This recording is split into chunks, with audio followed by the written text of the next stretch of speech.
Islam pada dahulunya merupakan tamadun yang berkembang pesat. Sebut sahaja tokoh-tokoh Islam seperti Al-Khawarizmi, Ibnu Khaldun, Al-Jazari merupakan di antara pemula ataupun pencetus pelbagai cabang ilmu yang menjadi rujukan seluruh dunia. Ia merupakan suatu gambaran bahawa Islam merupakan agama yang mementingkan ilmu. Namun, semenjak kejatuhan kerajaan Turki Uthmaniyah, dunia kini berkiblat ke arah barat dengan munculnya pelbagai teknologi daripada barat memberikan gambaran mereka terus maju meninggalkan umat Islam.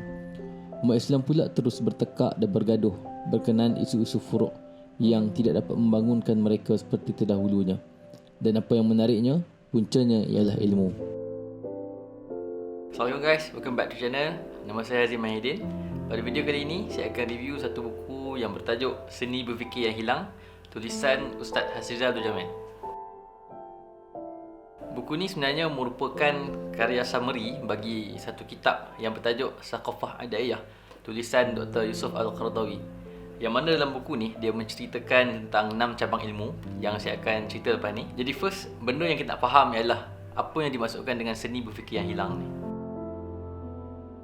Umat Islam merupakan umat yang berfikir dan umat yang merupakan umat ilmu. Kalau kita lihat macam mana perkembangan Islam dahulu dan bagaimana terbentuknya tamadun Islam yang besar, yang sangat hebat, adalah disebabkan mereka sangat mementingkan ilmu. So kita lihat tokoh-tokoh seperti Al-Jabbar, Al-Khawarizmi yang menghasilkan perkembangan kepada sains dan teknologi pada hari ini merupakan di antara tokoh yang datang daripada Islam. Of course, semua ini berlaku disebabkan mereka sangat pentingkan ilmu. Buku ni sebenarnya ditujukan kepada golongan pendakwah. Of course, mereka nak menyampaikan Islam, tapi dalam masa yang sama mereka telah mensekularkan ilmu-ilmu yang ada. Contoh yang terbaik yang diberikan oleh Ustaz Hasrizal ialah berkenaan tentang hukum hudud dan juga sistem perundangan negara. Bila mereka menyampaikan tentang bahawa kewajipan untuk kita mempunyai negara Islam untuk melakukan hukuman hudud. Tapi sejauh manakah satu persoalan yang ditujukan kepada sebuah pendakwah atau golongan agamawan, sejauh manakah kita memahami tentang perundangan negara tersebut untuk kita berbahas tentang isu-isu hudud.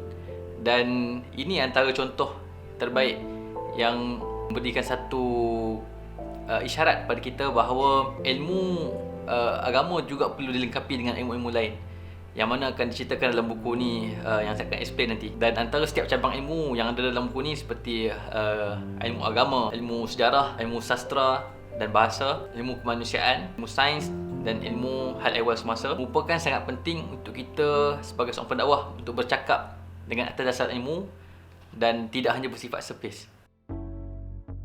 Jadi yang macam saya sebut tadi, ada 6 cabang ilmu yang cuba nak ceritakan dalam buku ni. Yang pertama ialah ilmu agama. Ilmu agama ni of course merupakan essential kepada seluruh umat Islam untuk kita memahami. Kekurangnya kalau kita tidak berada dalam bidang agama, kita kena memahami tentang akidah.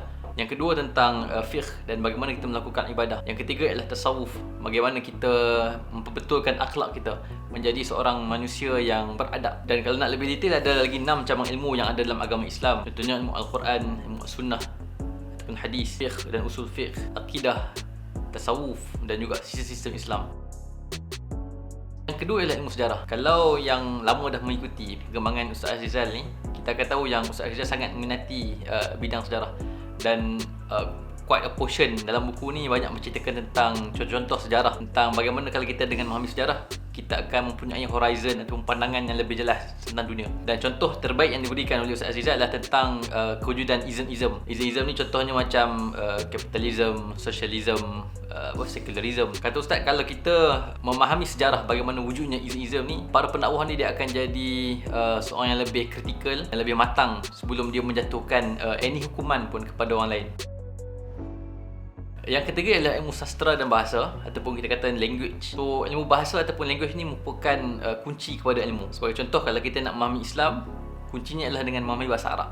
So dengan kita memahami bahasa Arab, kita akan dapat explore pelbagai kitab-kitab besar yang ada dalam agama kita. Satu lagi language yang agak sangat penting untuk kita pelajari adalah ilmu bahasa Inggeris, yang mana kalau kita mempelajari bahasa Inggeris, kita akan dapat explore pula satu lagi another traditional of philosophers punya buku-buku falsafah yang besar. Dengan kita memahami language akan menjadikan kita ni lebih memahami segala macam ilmu yang ada.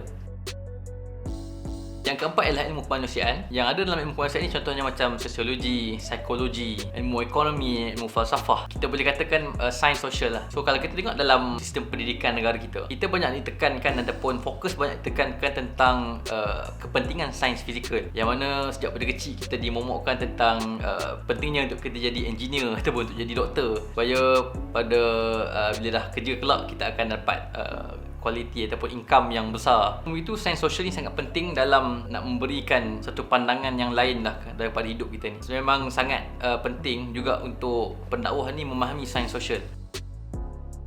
Yang kelima ialah ilmu sains ataupun ilmu sains fizikal, yang mana dalam ilmu sains fizikal ni elemen terasnya adalah fizik, biologi, kimia dan sebagainya. Golongan agamawan ni pun disarankan untuk mempelajari ilmu sains fizikal, kerana dengan kita mempelajari ilmu sains fizikal ni otak kita akan menjadi lebih objektif dan ada kepentingan ataupun akan ada kelebihannya. Dan yang terakhir adalah ilmu hal ehwal semasa, iaitu ilmu realiti ataupun memahami apa yang berlaku dengan situasi dunia pada hari ini. Sebagai seorang pendakwah, of course sangat penting untuk kita equipkan diri kita dengan ilmu hal ehwal semasa ni, dan keep up to date to what happen to the world. Di sinilah akan memberikan satu gambaran jelas kepada kita lah tentang kenapa sesuatu tu berlaku lah. Secara kesimpulannya, dunia yang semakin kompleks ni sebenarnya memerlukan kita untuk terus belajar. Dan of course kita sebagai umat Islam merupakan umat ikhra, umat yang membaca. Dan pembelajaran ni tidak terhenti apabila kita menerima segulung ijazah. Kerana apabila kita terima segulung ijazah tu, itulah merupakan permulaan untuk kita mencari ilmu. Dan dengan cara ni lah umat Islam ni akan bangkit kembali menjadi umat ilmu dan menjadi sebuah tamadun yang kita impikan lah, seperti kita ceritakan dalam usrah ataupun dalam ceramah. I think that is some review lah tentang buku Seni Berfikir Hilang ni. Sangat recommended lah untuk you guys baca buku ni, sangat baik. And before kita close the video, by the way saya ada buat macam every week saya akan send the newsletter email ataupun email newsletter. So you guys kalau berminat boleh subscribe pada email newsletter tu. Saya letak link dekat bawah description ni.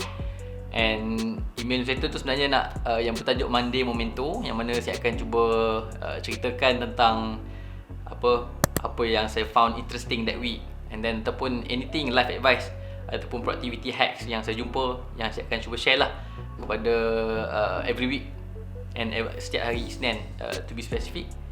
And you guys boleh subscribe lah kalau berminat. I think that's all untuk video pada kali ni. So kalau you guys berminat lagi untuk tengok video books review series, boleh klik link dekat sini. And kalau nak tengok video-video tag saya buat sebelum ni, boleh klik link kat sini. So I think that's all. Kita jumpa pada next video. Bye bye. Selamat tahun baru 2022. Bye bye.